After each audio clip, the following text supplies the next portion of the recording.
नमस्कार बंधुगण आपण अनुसाद करुच्ची आम कार्यक्रम को कौन घरे पारावास करवा शुभ ना अशुभ आसतु जानिबा घरे पारावास कले कौन हुए।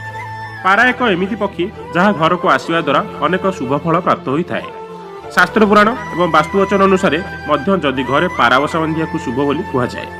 जदि पारा आपण घरे बसा बांधि तेरे आपण घरे सुख शांति और धन लाभर सूचना आसी।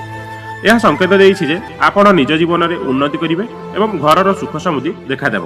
पारा गोटे एमिति पक्षी जहाँ समस्ते भल पाई थांती एवं पसंद मध्य करती। से निज खुशी रे घर तैयारी करती एवं उड़ी बुलंती। जदि पारा आपण घर को प्रवेश करुच्ची ता माने आपण को किसी शुभ फल मिलियार अच्छी। जदि आपण घर को पारार आगमन होउची तेबे निश्चिंत हुअन्तु जे आपण पारा किसी खुशी खबर नहीं आसुची। जदि पारा आपण घरे बसा करे कि बसा बांधि रहे तेबे ताकू भूल रे भी घोड़ंतु नहीं। आपण केबे भी अन्य मानक कथारे पड़ी पारा को घरु बाहर करंतु नहीं। एमाने रहिवा द्वारा आपणकर किछि अनिष्ट घटी न थाए। सामान्य भूल पई आपण कष्ट होई पारंती। केबे भी पारा को हैरान न करी ताकू दाना एवं पानी पियाकू दियंतु। एहा द्वारा आपणक घरर लोकमानकर उपकार होइथाए। सेमानकु पानी पियाकू देले ओ दाना देले अपूर्व पुण्य अर्जन होइथाए।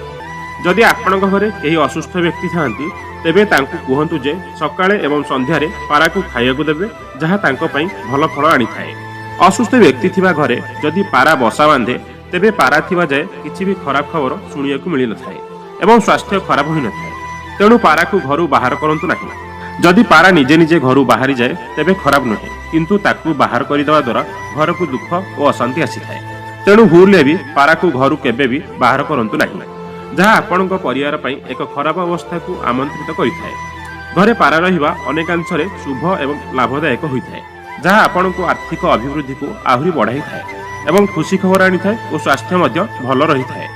आजिर कार्यक्रम आपको जदि भल लगी थाए प्लीज लाइक एंड सब्सक्राइब करेंगे और पाखे थिया बेल आइकन उपरे क्लिक करनेबे। या फल आमर परवर्ती वीडियो आप सर्वप्रथम देखिपारे। नमस्कार।